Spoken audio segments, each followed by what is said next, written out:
Hey everybody, it's Ryan Metzler here again, and today we're going to take a look at a game that released a while ago. It's from Bezier Games, and it is Castles of Mad King Ludwig, which is quite a mouthful when you're trying to say it multiple times.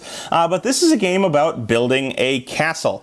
You are going to be buying rooms from the master builder, who will change each round, and trying to place those rooms most effectively in your castle in order to score points. But there are several rules on how you might place them, and of course several things that might detract from or add to your points. So real quick, we'll take a look at what you get inside of this box. We'll see how the game plays. We'll come back at the end and get my opinions on the Castles of Mad King Ludwig.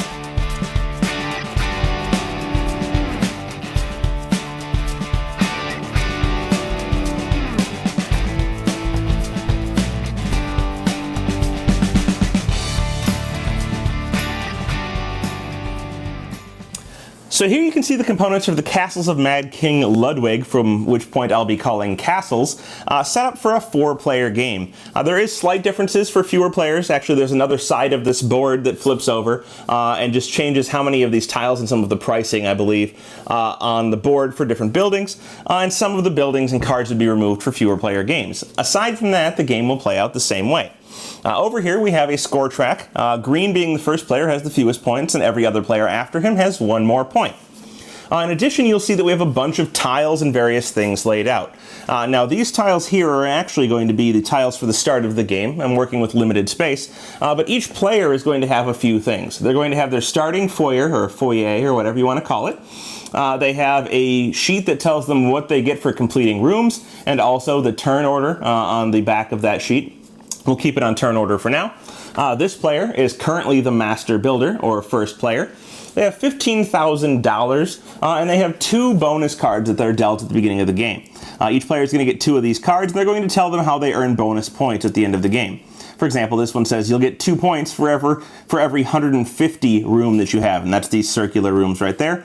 And you'll also get 2 points for each of your entertainment rooms. They're not called entertainment, they're called activity rooms, but I call them entertainment rooms, and these are hidden information from the other players. Face up on the board, we have some endgame conditions that we'll cover in a little bit. Now, the way this game is going to work is that each round someone will be the master builder, and this will rotate around the table. In this case, it'll be green, and then yellow, and then blue, and then red, and onward and around that circle. But the master builder here, first thing they're going to do is if there's any buildings remaining from the previous turn, any at all, each of those buildings will get $1,000 put on it to make it more attractive. After that, they're going to flip over cards from this deck, and this deck has already been used once to set up the starting buildings. It has cards that show the different costs, or shapes, I should say, shapes and sizes of buildings. So you have 100, 150, 200, 250, and 300 in the smaller buildings category, and then 350 up to 600 in the larger buildings category. It turns out we flipped out mostly smaller buildings here, but basically those cards are going to be used in order to seed that. So you'll flip over 1 card for each missing building at the beginning of the round. Less than 7 in this case. So right now we have 7. If there were any missing, let's say 2 were missing, we'd flip out 2 cards and replace those buildings. After that, the master builder is actually going to get to take all of the buildings out here, and he's going to get to rearrange the prices of each of these buildings. So he's going to decide what he would like each of these buildings to cost. Now, he might have various reasons for doing this. Perhaps he wants to price a building so high that nobody would pay for it because he thinks it's very useful. Maybe that's this purple room. He really thinks that one of the players wants this, so he makes it cost 15,000 marks, I think they are in this game. He doesn't think anybody wants the dungeon, so he makes it very cheap. He himself would like to buy this garden for some reason, whatever the reason might be. So he's going to keep it kind of mid-range, maybe 6,000 or 4,000. He doesn't want to pay too much, but he doesn't want somebody else to buy it. And he places the other rooms for whatever reason he wants to at varying different prices. So each building must be underneath a different price, and all of the buildings will now be priced. From this point, starting with the left of the player, of the master builder, each player is going to have an option to buy one of these items. Now, as I said, you start with 15,000 marks, so in the first turn you can afford any building. The interesting thing here is that you're going to pay any money that you spend for a building, or any of these tiles up here, and we'll talk about those shortly, to the master builder. So whatever you pay, the person who set the price actually earns.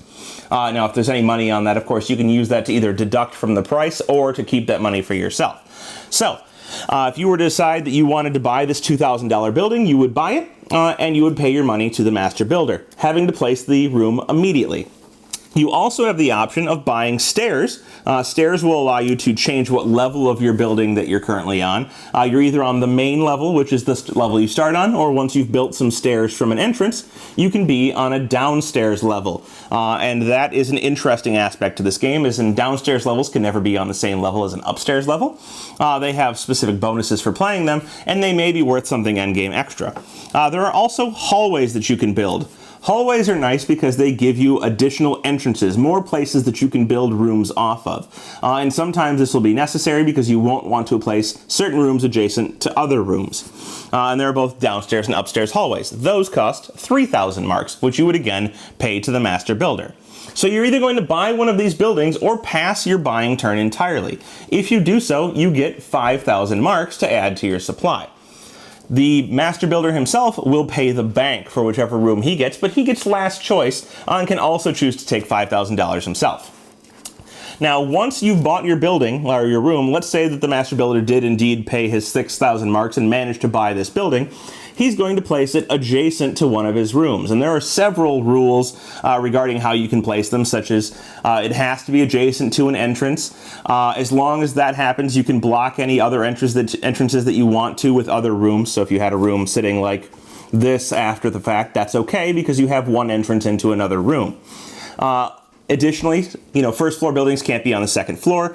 There can never be anything adjacent to the top of a fence of an outdoor area because you block the view, and just various other things. But basically, simple rules that say how you can place things. Once you've placed them, you're going to score points for them. And the points that you'll score will be, for example, the points printed on the tile. This one worth 4, this one worth 2, 3, 3, 5, 3, and 3. Hallways and stairs being worth nothing. Once you've done that, there's also additional things you'll score. So each different tile might have different types of scoring on it. For example, this one here says that you're going to get 1 point for every connected park room. Now, this is a park room. It doesn't count as connected to itself. But if in the future you were to play another park room connected to this one, it would get you a point. And you constantly have to be checking for these updated points that you might score from rooms that are already placed. This room here is called a living room. The living room here is worth 2 points, but 3 points for every connected activity or park. So if you were later to get this and connect it out here, you would score 3 points for having this adjacent park.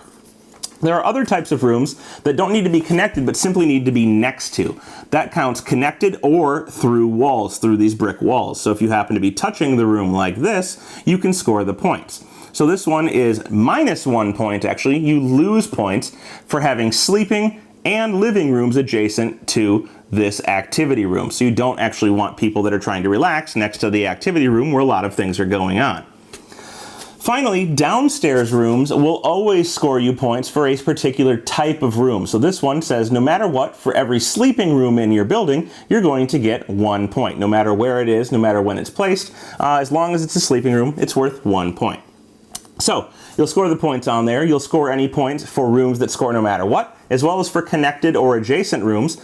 And then the last thing you're going to look for is whether or not you've completed a room on your turn. Completing a room means that you have connected a room to all of the entrances or / exits of that room. This does not allow you to block an entrance like this, but as long as they're all connected, you are going to get a bonus, and the bonus will depend on what type of room it is. Activity rooms will give you 5 extra points. Food rooms will let you take another turn immediately, buying an extra tile and placing it out there or taking $5,000.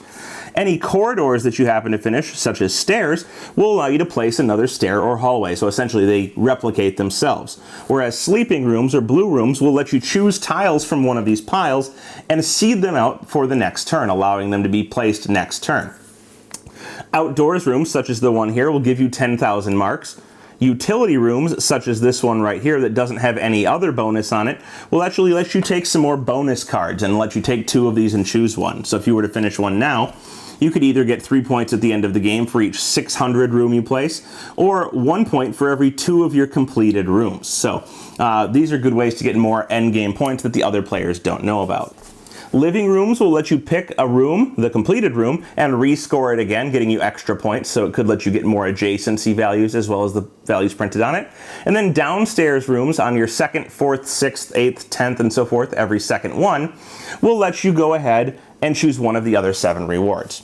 Once you're done with your turn and everybody has finished their turns, they're going to go ahead and you're going to pass the Master Builder. They will reseed with these decks, of course putting their $1,000 on each of the ones that weren't taken, and continue on. And you're going to do that until this deck of cards runs out, and this varies based on the number of players. At the end of the game, you're going to score for a couple of different things. First, you will score points for each of these piles that has run out. Each building you have from that pile will be worth 2 points. So that's one way to get points right off the bat. The second way you'll get points is for each of your bonus cards. So again, at the end of the game, for each of my activity rooms and each of my 150 point rooms, I'm going to score 2 points. Finally, you'll see that there are these tokens out here, and there are 1st, 2nd, 3rd, and 4th places in each of these tokens. And these are variable based on which ones you have randomly flipped up at the beginning of the game. So there's a lot of them. But this one would be whoever has 1st place in the activity rooms is going to get 8 points. Whoever has the most round rooms would get 8 points. Whoever has the most downstairs rooms would get 8 points. And whoever has the most external exits to their castle, meaning an exit that's not connected to another room, would get 8 points. 2nd place 4, 3rd place 2, and 4th place 1. Finally, each 10,000 marks that you have at the end of the game is worth 1 point, and whoever has the most points will be the winner. And there you have it. That is the Castles of Mad King Ludwig from Bezier Games. A few things to say about this one. First, the components are great, and I love how things come together as I'm building a castle on my table, although sometimes they take some really weird shapes. They don't look realistic like a real building might, but it's just kind of cool to piece things together and try and slot things in the right place, and of course score points while you're doing it. The Master Builder mechanism of this game, which I've seen of course in other games, there's something similar where you kind of divvy things up and price them. Might be in the game called Master Builder, that might be right. But also in San Marco, there's kind of the splitting into piles. It's a mechanism that's been done several times. I like how it's done in this one. I definitely like the kind of psychological aspect of trying to figure out what other people are willing to pay for the tile that they might clearly need, and at the same time where I can place my tile so that other players don't want to buy it, but I can for as cheap as possible. So I like that quite a bit. I have to draw the clear comparison that obviously everybody's going to see already between this and games like Suburbia or Subdivision, where placing a tile and then scoring points is the main driving force of how you're going to earn your points throughout the game.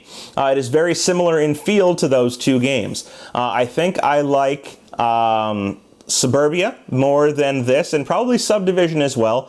I just feel that when I place things, there's really only 3 different types of scoring in this game. It's build it next to something, build it connected to something, or simply build it. And of course you can lose points similarly, but other than that, there's not a whole lot of point interaction going on. The end game and the bonus cards that you get can give you some other goals to go for, but those can oftentimes conflict. It could be have round buildings and have square buildings, or it could be have cheap buildings and have expensive buildings, or it could be have open doors and finished buildings or finished rooms. Whatever the case may be, they can often contradict, and that's not a problem, but it does force you to make some choices sometimes that you'd rather not have to make. Overall, the game is enjoyable. It's very basic along the lines of Suburbia or Subdivision. Probably not one that I'll keep in my collection for a long time, but if you like the kind of building aspect, the constructing something aspect, and the mild interaction that you can have between tiles, check it out. That is the Castles of Mad King Ludwig from Bezier Games. Thanks so much for watching the Dice Tower videos. Find more great videos and reviews, as well as our top-rated audio podcast at Dicetower.com. You can also find other great shows at Dicetowernetwork.com. I'm Eric Summerer, and you've been watching The Dice Tower. The Dice Tower is sponsored by Cool Stuff Inc., where you can find great games for great prices. Cool stuff in stock. Check them out at CoolStuffInc.com.